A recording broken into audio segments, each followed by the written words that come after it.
Hi all അസ്സാമു അലൈക്കും. തൻഹാസ് കിച്ചണിലേക്ക് എല്ലാവർക്കും സ്വാഗതം. അപ്പോൾ ഇന്ന് ഞാൻ ഡേ ഇൻ മൈ ലൈഫായിട്ട് തന്നെ രാവിലെ വന്നിന് സുബഹിസ്കാരം കഴിഞ്ഞ പാടെ തന്നെ. അപ്പോൾ രാവിലെ ഇന്ന് അത്ര മഴയില്ല, നല്ല തണുത്തിട്ട് നല്ല ഇങ്ങനെ മൂടം കെട്ടിയിട്ടുണ്ട്. ഏകദേശം ഇപ്പോൾ ഒരു 5:30-5:45 ആ ടൈം ആയിട്ടുണ്ട്.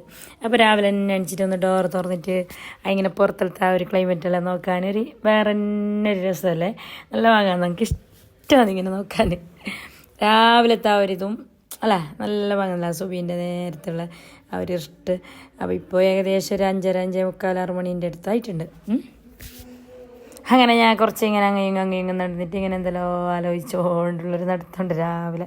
അത് നല്ല ഭാഗമാണെന്ന് പറഞ്ഞാൽ പുറത്ത് നോക്കിയിട്ട് അങ്ങനെ ആ പുറത്തലത്തെ രാവിലെ തന്നെ അവർ കാറ്റെല്ലാം കൊണ്ടിട്ട് വരാനൊരു വേറെ അങ്ങനെ കൊട്ടില പുറത്തെ ഡോർ തുറന്നിട്ട് തന്നെ വന്നു. കുറച്ച് നേരമില്ല രാവിലെ നമ്മിങ്ങനെ ഡോറെല്ലാം തുറക്കണം, പുറത്തലത്തെ ആ തണുത്ത കാറ്റ് ആ ഒരു ഫ്രഷ് എയർ ഉള്ളിലെല്ലാം എത്തുമ്പോൾ ഒരു നല്ലൊരു എനർജി ഫീലാവും ഉള്ളിലെല്ലാം. മാത്രം ഇപ്പോഴത്തെ നാളിലിങ്ങനെ ജനലും ഡോറും തുറന്നിറങ്ങല പേടിയാന്ന്, എന്തെല്ലാം ഉള്ളിലേക്ക് വരുന്നതെന്നേ അറിയില്ല. അപ്പോൾ ഞാൻ ഇപ്പോൾ എന്താക്കുന്നറിയോ, രാവിലെ എണിച്ചിട്ട് ഒരിക്കൽ തുറക്കും, എന്നിട്ട് നമ്മൾ പണിയും ക്ലീനിങ് കാര്യങ്ങളെല്ലാം കഴിഞ്ഞിട്ട് നമ്മൾ അപ്പുറത്ത് പോകുന്നില്ല ഉച്ചയാകുമ്പോൾ. അപ്പോൾ ജനൽ അടിച്ചിട്ട് തന്നെ പോകുന്നത് പറഞ്ഞാൽ തുറന്നിട്ട് തന്നെ വെക്കാൻ പേടിയാന്ന്, ഈ എന്തെല്ലാം വരുന്നല്ലോ ഉള്ളിലേക്ക്. അതിനോണ്ട് നമ്മളെ പണി കഴിഞ്ഞിട്ട് പോകുമ്പോൾക്ക് വൈകുന്നേരം തന്നെ ആവാൻ കാക്കലില്ല. ആ ഉച്ചയാകുമ്പോൾക്ക് പണിയെല്ലാം ആയിട്ട് അങ്ങോട്ട് പോകുമ്പോൾ ജനലടിച്ചിട്ട് പോകും അങ്ങനെ. അപ്പോൾ അതെല്ലാം കഴിഞ്ഞിട്ട് നമുക്ക് രാവിലെ ഒരു സ്ട്രോങ്ങിലൊരു ചായ കുടിക്കണ്ടേ. കുറേ ദിവസമായില്ലേ നമ്മളെ ചായ കുടിക്കുന്ന കാണാത്തല്ലേ. അപ്പോൾ ഇന്ന് നല്ല എനർജിയോടെ തന്നെ വന്നിട്ടുണ്ട്. അപ്പോൾ നമുക്ക് നല്ല പാലിൽ തന്നെ നല്ല സ്ട്രോങ്ങിൽ ചായ ഉണ്ടാക്കാം. അപ്പോൾ ഞാൻ ചായപ്പൊടി പഞ്ചസാരയിൽ ഇട്ട് വെച്ചതിന് ശേഷം ഇല്ലേ ഒന്ന് കുറച്ച് 2 മിനിറ്റ് തിളക്കാൻ വേണ്ടി ഞാൻ ചെറിയ രീതിയിൽ വെച്ചിട്ടുണ്ട്. അപ്പോൾ ഇന്ന് ഞങ്ങൾക്ക് കുറച്ച് ഓർഡറെല്ലാം ഉണ്ട്, രാവിലെ തന്നെ പുഡിങ്ങും കാര്യങ്ങൾ അങ്ങനത്തെ എല്ലാം ഓർഡർ ഉണ്ട്. അപ്പോൾ അതിനെല്ലാം പണിയുള്ളത് കൊണ്ട് രാവിലെ തുടങ്ങി കയറിന് കിച്ചണിലേക്ക്. അപ്പോൾ ഓർഡറിൻ്റെ പണിയാണ്, മക്കൾക്കുള്ള ഫുഡാണെന്ന്. പിന്നെ മദ്രസ ഉണ്ട്, സ്കൂളൊന്നും ഇല്ലാത്തതുകൊണ്ട് അങ്ങനത്തെ പണിയില്ല. ഞാനിപ്പോൾ അതിൻ്റെ മക്കളോട് പറയുന്നത്, സ്കൂള് എത്രയോ ദിവസമായില്ലേ ലീവായിട്ട്, ഒരാഴ്ചയെല്ലാം കഴിഞ്ഞില്ലേ, എല്ലാം പഠിച്ചതെല്ലാം മറന്നിട്ട് പോകും, എല്ലാത്തിനോട് പഠിക്കാനിരിക്കുന്നല്ലോ ചിലപ്പോൾ വന്നിനതാന്ന് പറഞ്ഞാൽ. അങ്ങനെ രാവിലെ തന്നെ നമുക്ക് നല്ല സ്ട്രോങ് ഒരു ചായ കുടിച്ചിട്ട് ബിസിയാക്കാം. ഓക്കെ, ഈ ടൈമിൽ തന്നെ അണിച്ചിട്ട് ഫ്രഷ് ആയിട്ട് മദ്രസ പോകാൻ ഒരുങ്ങുന്നുണ്ട്. പുറക്കെടുന്നിയും ഹിജാബിടുന്നെല്ലാം ഊജി. അപ്പോൾ ആ ടൈമിൽ ഞാനിവിടെ ചായ കുടി കഴിഞ്ഞിട്ടായിട്ടില്ല, എനിക്ക് പുഡിങ്ങിൻ്റെ കുറച്ച് പണിയും കാര്യങ്ങളെല്ലാം ഉണ്ട്. അപ്പോൾ അതിനെല്ലാം ഒന്ന് സെറ്റാക്കാനുണ്ട്. അപ്പോൾ ഓൾക്ക് വേണ്ടി ഓൾക്ക് ചായ വേണ്ട, പാല് മതിയിട്ട് അങ്ങനെ ഓൾക്ക് ഞാൻ പാലൊന്ന് അവിടെ റെഡിയാക്കാൻ വെച്ചിട്ട് ഞാൻ ചായ കുടിക്കാൻ വന്നതാണ്. അപ്പോൾ ഇവിടെ മദ്രസ 6:45 സ്റ്റാർട്ടാണ്. സ്കൂളുണ്ടാകുമ്പോഴേക്ക് ഒരു 8-8:30 മണിയോളം, 8 മണി തന്നെ അത്ര തന്നെയല്ലേ കിട്ടുന്നത്. അങ്ങനെ വേഗം പോകാൻ വേണ്ടിയിട്ടില്ല, അവളോട് ഫ്രഷ് ആവാൻ ചെല്ലിട്ട് വന്നതാണ് ഞാൻ. അപ്പോൾ ഇന്നലെല്ലാം കുറേ പണിയെടുത്തോണ്ട് ഇന്ന് അങ്ങനെ ഭയങ്കര പണിയും അതൊന്നുമില്ല, തുടക്കാനല്ലോ നല്ല പങ്കല തുടച്ചിട്ടുണ്ടായിരുന്നു ഇന്നലെ. ഞാൻ ഡെയിലി തുടക്കലില്ല, 4 ദിവസത്തേനൊരിക്കോ 3 ദിവസത്തേനൊരിക്കോ അങ്ങനെ തുടക്കല്. 4 ദിവസം 5 ദിവസം പോയി. പക്ഷെ തുടക്കുമ്പോൾ 3 വെള്ളം 4 വെള്ളത്തിലും 5 വെള്ളത്തിലും തുടക്കും. അപ്പോൾ നമുക്ക് കുറേ സായങ്കില്ല, അങ്ങനെ അത്ര കച്ചറായിട്ട് എലുമ്പായിട്ട് തോന്നുന്നില്ല അറിഞ്ഞാൽ. നമ്മൾ ഈ ഒരു വെള്ളത്തിൽ ഇങ്ങനെ ചെപ്പിടിയാക്കി തുടച്ചിട്ടാകുമ്പോൾ നമുക്കൊരു കാലിലേക്ക് പറ്റുന്ന പോലെ അങ്ങനെ ആകുന്നില്ലേ. ഈ 4-5 വെള്ളത്തിൽ തുടച്ചെങ്കിൽ നല്ല ഇങ്ങനെ കാല് നല്ല തണുപ്പായിട്ടുണ്ടെന്ന് പറഞ്ഞാൽ അങ്ങനെ. അപ്പോൾ ചായ കുടി കാര്യങ്ങളെല്ലാം കഴിഞ്ഞിട്ടായിട്ട് ഞാൻ ഓർഡറിൻ്റെ സംഭവങ്ങളെല്ലാം പുറത്തെടുക്കുന്നുണ്ട്. പൈനാപ്പിൾ പുഡിങ്, പിന്നെ ക്യാരറ്റ് പുഡിങ്, പിന്നെ പൊണ്ടൻ പുഡിങ് ഇല്ല, ഇളനീർ പുഡിങ് ഉണ്ടായിന്, പിന്നെ മുട്ടമാലൻ്റെ ഓർഡർ ഉണ്ടായിന്. അപ്പോൾ അതിന് വേണ്ടിയ സാധനങ്ങളെല്ലാം ഞാൻ പുറത്തെടുത്തിട്ട് വെക്കുന്നുണ്ട്. എന്തെല്ലാം വേണ്ടി എന്നിട്ട് ഇങ്ങനെ നോക്കിയിട്ട് ആവശ്യമുള്ള സാധനങ്ങളെല്ലാം ഇങ്ങനെ പുറത്തെടുത്തിട്ട് വെക്കുന്നുണ്ട്. അപ്പോൾ ഈ ടൈമിൽ തന്നെ റെഡി ആയിട്ട് വന്നിട്ടുണ്ട്. ഒക്കെയുള്ള പാലും ഞാൻ റെഡിയാക്കി കൊടുത്ത് അങ്ങനെ ഓള മദ്രസയിൽ വിട്ടതിന് ശേഷം പിന്നെ ബാക്കിയുള്ള എല്ലാം ഒന്ന് റെഡിയാക്കാറുണ്ട്. അപ്പോൾ ഇന്ന് ഞാനില്ലേ ബീഫ് പള്ളിക്കറീൻ്റെ ഇന്നലെ ഷോർട്സ് ഇട്ടിട്ടുണ്ടായിട്ടില്ലേ, അതിൻ്റെ റെസിപ്പിയും കാണിക്കുന്നുണ്ട്. അപ്പോൾ ഞാൻ എനിക്കൊരു ഷോപ്പിൽ നിന്ന് വിളിച്ചിട്ടുണ്ടായി, ഡെയിലി കട്ട്ലേറ്റും സ്നാക്സും ഉണ്ടാക്കി തരാൻ പറ്റുമോ എന്ന് ചോദിച്ചിട്ട്. അപ്പോൾ എവിടുന്ന് എന്തൊന്നും നമുക്കറിയില്ല, ഉണ്ടാക്കി തരാൻ പറ്റുമോ, എങ്ങനെ അതിൻ്റെ റേറ്റും കാര്യങ്ങളെല്ലാം എങ്ങനെയാണെന്നെല്ലാം ചോദിച്ചിട്ട്. അപ്പോൾ അത് ഞങ്ങൾക്ക് ഡെയിലി കൊടുക്കാൻ കഴിയുന്നില്ല. ഡെയിലി ആകുമ്പോഴേക്കില്ലേ നമുക്ക് ഇവിടെ പോകുന്നെങ്കിലും എനിക്ക് വേറെ ഡെയിലിയുള്ള ഓർഡർ ഉണ്ടെങ്കിലും അങ്ങനെല്ലാം ഭയങ്കര ബുദ്ധിമുട്ടാണ് ഈ ഡെയിലിയുള്ള ഓർഡർ എടുത്തെങ്കിൽ. അതുകൊണ്ട് തന്നെ ഞാൻ ആ ഡെയിലി ഷോപ്പിലേക്കുള്ളത് അങ്ങനെ എടുക്കുന്ന തന്നെ കുറവാന്ന് പറഞ്ഞാൽ. അപ്പോൾ രാവിലെ തന്നെ ഇല്ലേ ചെറുങ്ങനെ കച്ചറുണ്ടതിനെ ആളുള്ള തന്നെ ഞാൻ ഇപ്പം തന്നെ ഒന്ന് വൃത്തിയാക്കിയിട്ട് എടുക്കുന്നുണ്ട്. ഒന്ന് ഫുള്ളുള്ളെല്ലാം ഒന്ന് ക്ലീൻ ആക്കിയിട്ട് ഒന്ന് അടിച്ചിട്ട് വാരിയിട്ടുണ്ട്. അപ്പോൾ ഇന്ന് തുടക്കാനില്ലാത്തതുകൊണ്ട് തന്നെ വേറെ വലിയ പണിയൊന്നുമില്ല. ഇതിൻ്റെ ഇടയിൽ തന്നെ ഞാൻ അലക്കാനും ഇട്ടിട്ടുണ്ട് അതിന്. അപ്പോൾ അടിക്കലും കഴിഞ്ഞു അലക്കലും കഴിഞ്ഞിട്ടാകുമ്പോൾ സംഭവം ഇന്ന് പെട്ടെന്ന് റെഡിയാകുന്ന പോലെ ഉണ്ട്. അപ്പോൾ ഇപ്പോൾ ഏകദേശം ഒരു 7 മണിയായി തന്നെ മദ്രസയിൽ പോയതിന് ശേഷം. അപ്പോൾ നമുക്ക് ഈ മുട്ടമാലിൻ്റെ സംഭവങ്ങളും പുഡിങ്ങിൻ്റെ സംഭവങ്ങളെല്ലാം റെഡിയാക്കാറുണ്ട്. ഞാനിങ്ങനെ വല്ലേ ഒന്ന് സെറ്റാക്കിയിട്ട് എടുക്കാന്നിട്ട് റെഡി ആയിക്കൊണ്ട് അതിന് മുട്ടൻ്റെ ഇത് വേറെ വെള്ള വേറെ അങ്ങനെ ഇങ്ങനെയെല്ലാം. അപ്പോഴാണ് ഫോൺ വരുന്നത്. ഇപ്പം റെഡിയാക്കി. ഞാൻ വിചാരിച്ച ഏകദേശം ഒരു ഉച്ച എന്തോ കൊണ്ടുപോകുമ്പോൾ ഇങ്ങനെ വലിയ റെഡിയാക്കുന്നുണ്ടായി. അപ്പോൾ ഞാൻ പകുതി ട്രൈ സെറ്റാകുന്നുണ്ടായിന്. അതിൻ്റെ ഇടയിൽ പേയും വേണമെന്നിട്ട് പിന്നെ ഇവിടെ ചടപടയിൽ പിന്നെ റെഡിയാക്കിയിട്ട് എല്ലാം 10 മണിയാകുമ്പോൾ ഡെലിവറി ആയിന്. അത് ഞാൻ ഡെലിവറി കൊണ്ടുപോയിട്ടായിന് 10 മണിയാകുമ്പോൾ. അപ്പോൾ ഈ മുട്ടമാല വേറെ ആൾക്ക്, വേറെ 3 ട്രൈ പുഡിങ് വേറെ ആൾക്ക്, അങ്ങനെ ഉണ്ടായിരുന്നതായിരുന്നു. അപ്പോൾ എന്നോട് കുറേ ആൾ ചോദിക്കലുണ്ട്, നിങ്ങൾക്ക് ഡെയിലി ഓർഡർ കിട്ടുന്ന അത് എങ്ങനെ കിട്ടുന്നത്, ഡെയിലി ആകുമ്പോഴേക്ക് അത് എങ്ങനെ എടുക്കുന്നത്, അങ്ങനെ എന്തെല്ലോ ഡൗട്ടുണ്ട്. ഓരോരാൾക്ക് ഓരോ ഡൗട്ടല്ലേ ചോദിക്കാൻ. എല്ലാവരുടെ ഡൗട്ടും ക്ലിയർ ആക്കി തരാമേ. അപ്പോൾ അതാ ഫുഡെല്ലാം കൊണ്ടുപോയതിന് ശേഷം ഞാൻ ദോശയാണ് നിന്ന് ഉണ്ടാക്കിയത്, ദോശയും കറിയും.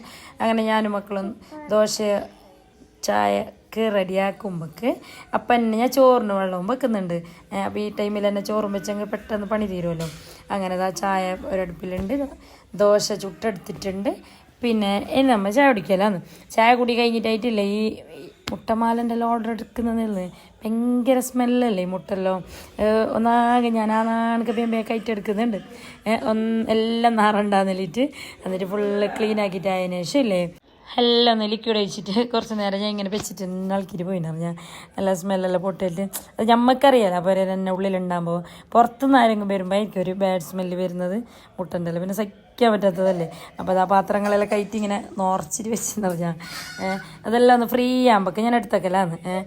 അങ്ങനെ എല്ലാ പണിയെല്ലാം ഒരു വക ഉള്ളത് ഉച്ചോളമുള്ള പണിയെല്ലാം ഫിനിഷായിന്. അപ്പോൾ ഞാനിനി കുറച്ച് നേരം അങ്ങോട്ട് പോട്ട് ആ പോകുമ്പോഴേക്ക് ഞാൻ ജനലെല്ലാം അടിച്ചിട്ട് പോവും. ഇവിടെ ഈ സൈഡ് ബാക്കും അവിടെ എല്ലാം ഒരു കാട് ഏരിയയാണ്. അപ്പോൾ എന്തായാലും പേടിയാന്ന്. പാമ്പ് മുതൽ നമ്മളെ കോക്രോച്ച് വരെ പേടിയാന്ന്, എല്ലാം പേടിയാന്ന് തന്നെ അറിയാം. അങ്ങനെ ഞാൻ ജനലെല്ലാം അടിച്ച് എന്തടിച്ചെങ്കിലേ വരുന്നത് എന്നാലും നമ്മൊന്ന് അല്ലേ കഴിഞ്ഞത്ര ജാഗ്രത ആക്കത്ര തന്നെ. അങ്ങനെ എല്ലാ പണിയെല്ലാം കഴിഞ്ഞിട്ട് ഞാൻ അപ്പുറത്ത് പോയിട്ടുണ്ട്. ഇനി നമുക്കില്ലേ ഒരു ബയ്യ വന്നാൽ മതി. ചോറെല്ലാം വെച്ചിട്ടുണ്ടല്ലോ. പിന്നെ ഒരു വകയുള്ള പണിയല്ല. ഇനിയിപ്പോൾ ഏകദേശം ഇല്ലേ ഒരു 11 മണിയായ എത്ര ഇന്ന് പെട്ടെന്ന് പണി തീർന്നിന്. പിന്നെ ഞാൻ കിച്ചണിലേക്ക് ബയ്യ ഒരു മണിയാകുമ്പോൾ വന്നത്. അപ്പോൾ ഞാൻ ചോറ് വേഗം പാർത്തിട്ടുണ്ട്, പപ്പടം ചുട്ടെടുക്കുന്നുണ്ട്. ഒരു കുക്കറിൽ ഈ മൈസൂർ ദാളില്ലേ, മൈസൂർ ദാൾ വെച്ചിട്ട് അത് പെട്ടെന്ന് റെഡിയാകുന്നില്ല. ചോന്ന ദാളില്ലേ അതിന് മൈസൂർ ദാൾ നല്ലതാ ഒക്കും തോന്നുന്നു. അങ്ങനെ 2 വിസിലത് റെഡിയാകുന്നുണ്ട്. പപ്പടം ചുട്ടെടുത്തിട്ടുണ്ട്. പിന്നെ ഒരു ഓംലേറ്റും ഉണ്ടാക്കുക. അങ്ങനെ ഞാൻ ഓംലേറ്റിനും വേണ്ടിയിട്ട് റെഡിയാക്കുന്നുണ്ട്. പിന്നെ മാഷാഅല്ലാ നമ്മളെ വീഡിയോ നോക്കിയിട്ട് കുറേ ആൾക്ക് ഭയങ്കര ഇഷ്ടമാണ്. നിൻ്റെ വീഡിയോ നിൻ്റെ ഓർഡറും കണ്ടതിന് ശേഷമാണ് ഞാൻ ഓർഡർ എടുക്കാൻ തുടങ്ങിയത്, ഞാൻ വീഡിയോ ചെയ്യാൻ തുടങ്ങിയത്. മാഷാഅല്ലാ കുറേ ആൾ കമൻ്റ് ഇട്ടിട്ടുണ്ടായിന്. ഭയങ്കര ഇൻസ്പിറേഷനായിന് നിന്നത് കണ്ടിട്ട്. അങ്ങനെ ആയിന് ഇങ്ങനെ ആയിട്ട് കുറേ എന്തെല്ലോ പറയുന്നുണ്ടായിന്. മാഷാഅല്ലാ കേൾക്കുമ്പോൾ ഭയങ്കര സന്തോഷം. അങ്ങനെ ടൈം പോകുന്നത് അറിയുന്നില്ല, നോക്കുമ്പോൾ വേഗം വീഡിയോ തീരുന്ന പോലാന്ന് അങ്ങനെ എല്ലാം പറയുന്നുണ്ടായിന്. പിന്നെ ഒരാൾ ഓവർ ബിസിയാന്നല്ല പറയുന്ന സാരല്ല, നമുക്ക് നല്ല കമൻറ്റ് കുറേ വരുന്നുണ്ടല്ലോ. അതിൻ്റെ ഇടയിൽ ഒരു ബാഡ് കമൻറ്റും. അങ്ങനെ അപ്പോൾ ഞാൻ വേളെല്ലാം ഒന്ന് വന്നിട്ടാകുമ്പോഴേ അതിനൊന്ന് കലമ്പറിഞ്ഞിട്ട് എടുക്കുന്നുണ്ട്. പിന്നെ ചോദിക്കുന്നുണ്ട് എങ്ങനെ ഡെയിലി ഓർഡർ കിട്ടുന്നത്, എങ്ങനെ ആകുന്നത്, അങ്ങനെ നിങ്ങൾക്ക് കിട്ടുന്നതെന്നെല്ലാം ചോദിക്കുന്നുണ്ടായി. അത് എങ്ങനെ കിട്ടുന്നതെന്ന് ഇപ്പം അറിയാലോ. മുമ്പെല്ലാം ജസ്റ്റ് ഇങ്ങനെ ഒരാൾ കഴിച്ചിട്ട് ഒരാളെ അഭിപ്രായം പറഞ്ഞിട്ട് അങ്ങനെ കിട്ടിയ ഓർഡറാണ്. പിന്നെ ഇപ്പോൾ എല്ലാവരും ആദ്യം ഓർഡർ കൊടുത്തിട്ട് ഇപ്പോൾ എല്ലാം ഒരു വക എല്ലാം ഒരു മുക്കാലോളം കുറച്ച് ഫേമസ് ആയില്ലേ. അപ്പോൾ അങ്ങനെയാണ് ഇപ്പോൾ കിട്ടുന്നത്. അപ്പോൾ നമുക്ക് ഒരു ദിവസം ഇന്ന് കിട്ടിയ ഓർഡർ ആയിരിക്കുമല്ലോ നാളെ കിട്ടുന്നത്. ഇപ്പോൾ ഇന്ന് നമുക്ക് പെരുന്നാൻ്റെ അപ്പോൾ ഗൾഫിലേക്കുള്ള അപ്പം കിട്ടിയെങ്കിലേ നാളെ കിട്ടുന്നത് ചിലപ്പോൾ പുഡിങ് ആയിരിക്കും. അപ്പോൾ ഇനി പെരുന്നാൻ്റെ അപ്പം ഇന്ന് ഓർഡർ ഉണ്ടല്ലോ, ചിലപ്പോൾ നാളെ കിട്ടിയെങ്കിലാന്നിട്ടില്ലേ ഒരു 2 കിലോ കൂടുതലാക്കിയിട്ട് വെച്ചെങ്കിലേ മറ്റന്നാൾ കിട്ടുന്നത് ബന്ധം വരുന്നതിൻ്റെ ഓർഡർ ആയിരിക്കും. അങ്ങനെ മിക്സ് ആയിട്ടില്ലേ. ഞങ്ങൾക്ക് തന്നെ അറിയാലോ ഓരോ ദിവസം എന്ത് ഓർഡർ വരുന്നതെന്ന്. അങ്ങനെ അതുകൊണ്ട് ഞാനില്ലേ പെരുന്നാൻ്റെ അപ്പം എല്ലാം ഇപ്പോൾ 1 കിലോ ഓർഡർ ഉണ്ടെങ്കിൽ 1 കിലോ തന്നെ ചൂടും കറക്റ്റ് ഒരു ചെയ്യാൻ പറ്റും. ബാക്കി വരും അല്ലാണ്ട് കണക്കായിട്ട് തന്നെ ചുടുന്നതാണ്. പിന്നെ ആരെങ്കിലും വയലോട്ട് വിളിച്ചെങ്കിൽ അവർക്ക് വയലോട്ട് ഫ്രഷ് ആയിട്ട് ചുടും. അങ്ങനെയാണ് ഞാൻ ഓർഡർ എടുക്കൽ. അപ്പോൾ ഒരാൾ പെട്ടെന്ന് വിളിച്ചിട്ട് ഇപ്പോൾ ഉണ്ടാകും ചോദിക്കലുണ്ട്. അങ്ങനെ ചോദിച്ചെങ്കിൽ എപ്പോഴും എൻ്റെ അടുത്ത് ഉണ്ടാകുന്നില്ല. ഞാൻ റെഡി വെക്കലില്ല, ഓർഡർ അനുസരിച്ചിട്ട് തന്നെയാണ് ഉണ്ടാക്കുന്നത്. അങ്ങനെയാണ് സംഭവങ്ങൾ. പിന്നെ ചോദിക്കുന്നുണ്ടായി യൂട്യൂബ് ചെയ്യുമ്പോൾ നല്ല ക്ഷമ വേണമല്ലേ. അത് എൻ്റെത് 2 കൊല്ലം 3 കൊല്ലമായിട്ടൊന്നും എനിക്കേ ഇല്ല. അവിടെ തന്നെ ഉണ്ട് എന്നല്ല പറയുന്നുണ്ടായി. നല്ല ക്ഷമ വേണം, കുറച്ച് ക്ഷമ ഒന്നുമല്ല, കുറച്ച് കൂടുതൽ തന്നെ വേണം പറഞ്ഞാൽ. അപ്പോൾ നമ്മൾ അത് ചിലപ്പോൾ തന്നെയില്ല, അവിടെ തന്നെ ഉണ്ടാവും. എന്നാൽ നമ്മൾ വിടാൻ കഴിയില്ല. എന്തിനിപ്പോൾ എൻ്റെ താരം നോക്കുന്നേയില്ല, ഞാൻ ഇടുന്നില്ല എന്നിട്ട് ഒരിക്കലും നമ്മൾ ബൈലോട്ട് നിൽക്കുക അങ്ങനെയല്ല. എങ്ങനെ ഇറങ്ങി തിരിച്ചിട്ടായി പിന്നെ ഇപ്പോൾ വീഡിയോ ഇട്ടുകൊണ്ട് നിൽക്കുക. ഒരു 10 മിനിറ്റിൻ്റെതെങ്കിലും പ്രശ്നമില്ല, ഇട്ടുകൊണ്ട് നിൽക്കുക. എന്നാലാണ് ഇങ്ങനെ എല്ലാവരും നോക്കുന്നതും റിച്ചാന്നെയും അങ്ങനെ എങ്ങനെയല്ലോ. പിന്നെ വീഡിയോ നല്ല കളറിൽ തന്നെ എടുക്കാൻ നോക്കാം. ഒരു ഇട്ടാകുമ്പോൾ ലൈറ്റിങ്സ് എല്ലാം കുറവല്ലെങ്കിൽ ഇപ്പം നമുക്ക് തന്നെ നമ്മൾ ആരുതെങ്കിലും യൂട്യൂബ് വേറെ ആളതെല്ലാം നോക്കുന്നെങ്കിലേ നല്ല കളർ കണ്ടെങ്കിൽ നല്ല ചേര് വെളുത്തിരി കണ്ട് അങ്ങനെയല്ലേ നമ്മൾ നോക്കുന്നത്, അങ്ങനെയല്ലേ എല്ലാവരും. അപ്പം നമുക്ക് കഴിഞ്ഞത്ര വീഡിയോ കളർ നല്ല ലൈറ്റിങ്സിൽ തന്നെ കൊണ്ടുപോകാൻ നോക്കാം.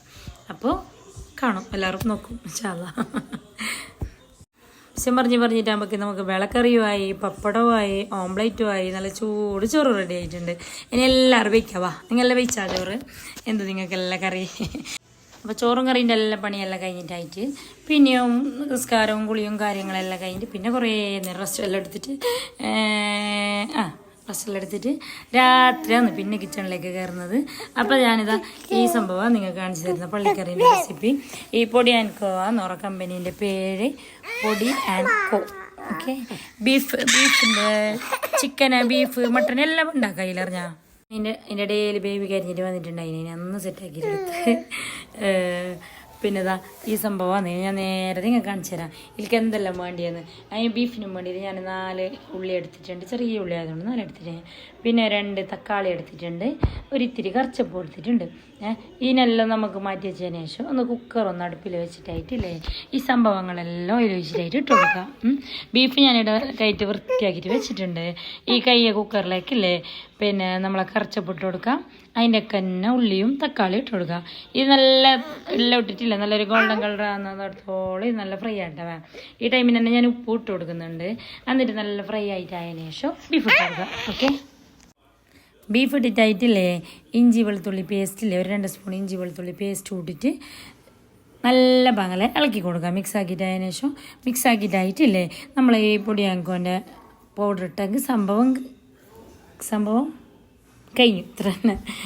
അപ്പോൾ ഇതിലേക്ക് മഞ്ഞൾപ്പൊടി വേണ്ട, ബീഫ് മസാല വേണ്ട, ജീരകപ്പൊടി വേണ്ട, കുരുമുളക്, മറ്റേ മുളക് പൊടി, മല്ലിപ്പൊടി, വേറെ ഒന്നും ചേർക്കണ്ട. ഈ ഒരു പൊടി ഉണ്ടെങ്കിലേ നമുക്ക് ഈസിയാണ് പെട്ടെന്ന് റെഡിയാക്കാൻ പറ്റും. അതെയാ. അപ്പോൾ അതാ ഞാനിപ്പോൾ ബീഫ് ഇട്ടതിന് ശേഷം ഇഞ്ചി വെളുത്തുള്ളി പേസ്റ്റിൽ ഇട്ട് കൊടുത്തിട്ടുണ്ട്. അത് നിങ്ങൾക്ക് 1 സ്പൂണോ 2 സ്പൂണോ എന്ത് വേണമെങ്കിലും ഇടാം. അപ്പോൾ ഇതല്ലേ ഇഞ്ചി വെളുത്തുള്ളി പേസ്റ്റിൽ കുറച്ച് കൂടുതൽ ഇട്ടിട്ട് വെച്ചെങ്കിൽ ടേസ്റ്റ് കൂടുതലാണെന്ന് പറഞ്ഞാൽ. അപ്പോൾ അതാ ഇതില്ലേ ഇത് 1 കിലോ ബീഫിന് 1 കിലോ ബീഫിന് പറ്റിയ പാക്കറ്റാണിത്. അപ്പോൾ നിങ്ങൾ എരിവിനനുസരിച്ചിട്ടില്ലേ ഇത് കൂട്ടുക കുറയ്ക്കുക എന്ത് വേണം ചെയ്യാം. ഞാനിപ്പോൾ ഇത് ഫുൾ ഇട്ടിട്ടുണ്ട്. നല്ല ഉണ്ടായിരുന്നു. നമ്മളിപ്പോൾ നെയ്ച്ചോറിലേക്കെല്ലാം കഴിക്കുന്നില്ല, ഒരു മറ്റേ എന്തെങ്കിലും പരിപാടിക്ക് പോയി നെയ്ച്ചോറിലൊക്കെ ഒരു ബീഫ് കറിയെല്ലാം ഉണ്ടാകുന്നില്ല, നല്ല കുറുമ പോലെ അങ്ങനെ ഉണ്ടായിന് അറിഞ്ഞാൽ നല്ല ടേസ്റ്റ് ഉണ്ടായിന്. ഈ ടൈമിൽ നിങ്ങൾക്ക് വേണമെങ്കിൽ ബീഫ് വെന്തതിന് ശേഷം ഒരിത്തിരി തേങ്ങ കിട്ടിയെങ്കിൽ നല്ല പള്ളിയിൽ നിന്ന് കിട്ടുന്നില്ലേ ആ കറി തന്നെ. പക്ഷെ പിള്ളമാർക്കൊന്നും തേങ്ങ വേണ്ടാന്നിട്ടില്ലേ ഞാൻ തേങ്ങ ക്യാൻസലാക്കിന്. എന്നിട്ട് ഫുള്ള് പൊടിയെല്ലാം ഇട്ടിട്ടതിന് ശേഷം ഉപ്പെല്ലാം ഒന്ന് ചെക്കാക്കിയിട്ടായിട്ട് കുറച്ച് ആവശ്യത്തിനുള്ള വെള്ളം ഒഴിച്ച് കൊടുത്തിട്ടില്ലേ കുക്കർ വിസിലാക്കാൻ വെച്ചിന്. ഞാൻ 4 വലിയ വിസിലും 3 ചെറിയ വിസിലുമാണ് വെച്ചത്. 4 വലിയ വിസിലില്ലെങ്കിൽ വലിയ തീയില്ലേ ഗ്യാസിൻ്റെ, അത് വലിയ തീയിൽ 4 വിസിലാവളം വെച്ച്, ചെറിയ തീയിൽ 4 വിസിലാവളം വെച്ചത്. അപ്പോൾ ബീഫ് അവിടെ റെഡിയാകുന്ന ടൈമിൽ നമുക്ക് ചപ്പാത്തി ഉണ്ടാക്കി അങ്ങനത്തെ ചൂട്. ഇനി ഞാനിതാ ആശീർവാദം തന്നെ എടുത്തിട്ടുണ്ട്. ഇതിലേക്കില്ലേ കുറച്ച് ഉപ്പ് കൂട്ടിട്ടില്ലേ തിളക്കുന്ന വെള്ളം കൂട്ടിയതാണ്, ചൂടുവെള്ളം കൂട്ടിയിട്ടില്ലേ കൈയോടെ തന്നെ കുഴക്കണ്ട, നല്ല ചൂടുണ്ടല്ലോ കൈ പൊള്ളിപ്പോവും. അപ്പോൾ ഞാനൊരു കയ്യിലോടില്ലേ ഇതിനെ കയ്യിൻ്റെ കടയോട് ഇങ്ങനെ മിക്സ് ആക്കിയിട്ട് എടുക്കുന്നുണ്ട്. ഫുള്ള് മിക്സ് ആക്കിയിട്ടതിന് ശേഷം ഇല്ലേ ജസ്റ്റ് ഒന്ന് ചൂടാറിയതിന് ശേഷം കൈയോട് കുഴച്ചെടുക്കാം. ഇത് മറ്റേ അച്ചിയിൽ മറ്റേ അയിൽ പരത്തുന്നില്ലേ എന്താ ചെല്ലാം ചപ്പാത്തീൻ്റെ അതിനോട് പരത്തുന്ന അതല്ല, കോലെല്ലാം വെച്ചിട്ട് അതല്ല, ചപ്പാത്തി അച്ചിയിൽ പരത്തുന്നില്ലേ പത്തിലിടുന്ന അച്ചിയിൽ ആ ഒരു ഇതിലാണ് ഞാൻ ചുട്ടെടുക്കുന്നത് ചൂട് ചപ്പാത്തി. പിന്നെ നമുക്ക് പത്തിൽ പോലെ തന്നെ ഇത് പരത്തിയിട്ട് എടുക്കാം ഇങ്ങനെ കുഴച്ചാങ്കിൽ. പിന്നെ നല്ല പാങ്ങല കുഴച്ചെടുത്ത് ഇല്ല ജസ്റ്റ് ഒരു എണ്ണ പറഞ്ഞിട്ട് ഞാൻ വെച്ചിട്ടുണ്ട്. ഇനി ഒരു 10 മിനിറ്റ് ജസ്റ്റ് ഈ ബീഫാകുന്ന ടൈമിന് അത്ര അത്ര നേരം ഞാൻ റെസ്റ്റ് ചെയ്യാൻ വെച്ചിട്ടുണ്ട്. എന്നിട്ടായിട്ട് നമുക്ക് ചുട്ടെടുക്കാം ഇത് ബീഫ് ഇടാവുന്ന ടൈമിന്. അപ്പോൾ വിസിലായിക്കൊണ്ട് വരുന്നുണ്ട്. അതിൻ്റെ ഇടയിൽ ഞാൻ ഈ ചപ്പാത്തിയും ചുട്ടെടുക്കുന്നുണ്ട്. നല്ല പാങ്ങുണ്ടറിഞ്ഞ ചൂട് ചൂട് ചപ്പാത്തി കഴിക്കാനിത് എളുപ്പമാണ്. അച്ചിലാകുമ്പോൾ എളുപ്പമാണെന്നില്ല മറ്റേ നാട്ടിൽ പരത്തുന്നതിനേക്കാളും. എപ്പോഴും ഒരിക്കലും ഇങ്ങനെ എല്ലാം ആക്കിയിട്ട് നിങ്ങൾ നോക്ക് അപ്പോൾ ചപ്പാത്തി ഞാൻ പെട്ടെന്ന് ചുട്ടെടുക്കുന്നുണ്ട്. അപ്പുറത്തെ കുക്കറില്ലേ, കുക്കർ വിസിലെല്ലാം വന്നിട്ട് നല്ല കറക്റ്റ് വേവെല്ലായിട്ട് വന്നിട്ടുണ്ട്. ഞാൻ തുറന്നിട്ടില്ല, വേവായിട്ടുണ്ടാവും എന്തായാലും. അങ്ങനെ അത് അവിടെ വെച്ചിട്ടുണ്ട്. ഇപ്പുറത്ത് ഞാൻ എല്ലാ ചപ്പാത്തിയും ചുട്ടെടുക്കുന്നുണ്ട്.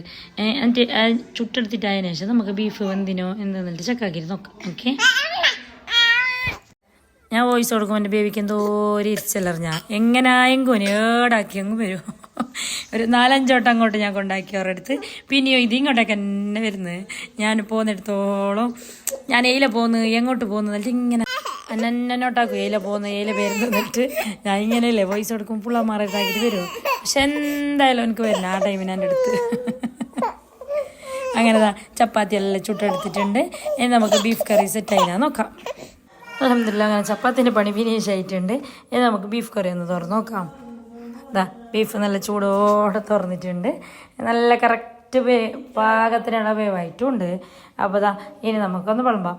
എന്നിട്ട് ഞാനും മക്കളെല്ലാം കഴിക്കുന്നുണ്ട്. അപ്പോൾ നിങ്ങൾ നമ്മളെല്ലാവരും ഒന്നിച്ചിരുന്ന് കഴിക്കാം. നല്ല ചൂട് ബീഫ് കറിയും ചൂട് ചപ്പാത്തിയും. പുറത്ത് നല്ല മയം വരുന്നുണ്ട്. അപ്പോൾ എല്ലാവരും നല്ല ഒരുപാടുള്ള ബീഫ് കറി കഴിക്കാൻ. അപ്പോൾ ഇന്നത്തെ വീഡിയോ ഇത്ര തന്നെയുള്ള. വീഡിയോ ഇഷ്ടപ്പെട്ടാൽ ലൈക്ക്, ഷെയർ, സബ്സ്ക്രൈബ് എല്ലാം ആക്കാൻ മറക്കണ്ട. പുതിയതായിട്ട് ആരെങ്കിലും നമ്മളെ ചാനൽ കാണുന്നുണ്ടെങ്കിൽ സബ്സ്ക്രൈബ് ചെയ്ത് തന്നെ കാണണം. പിന്നെ ഞാൻ എപ്പോഴും പറയുന്ന പോലെ തന്നെ നിങ്ങളെ ലൈക്കും കമൻറ്റും മസ്റ്റാണ്. മാഷാ അല്ലാഹ് ബ്രോൻ്റെ എൻഗേജ്മെൻറ്റിൻ്റെ വീഡിയോ ഇട്ടിട്ട് എല്ലാവർക്കും ഭയങ്കര അഭിപ്രായം എന്ന് പറഞ്ഞാൽ നല്ല ഉണ്ട്, അടിപൊളി അതിന്, നല്ല അതിന്, അങ്ങനെ അതിന്, ഇങ്ങനെ അതിന് നല്ല പറഞ്ഞുകൊണ്ടായി. മാഷാ അല്ലാഹ് ആ വീഡിയോ ഇട്ടിട്ട് ഏകദേശം ഒരു 300 സബ്സ്ക്രൈബർ ആയിട്ടുണ്ടായിരുന്നു നമുക്ക്. മാഷാ അല്ലാഹ് ഭയങ്കര സന്തോഷമായി. അപ്പോൾ നമ്മളെല്ലാവരും കഴിക്കുന്ന ഫുഡെല്ലാം. അപ്പോൾ നിങ്ങളെ കഴിച്ചാൽ എന്ത് കഥ. അപ്പോൾ ഓക്കെ, ബൈ, അസ്സലാമു അലൈക്കും.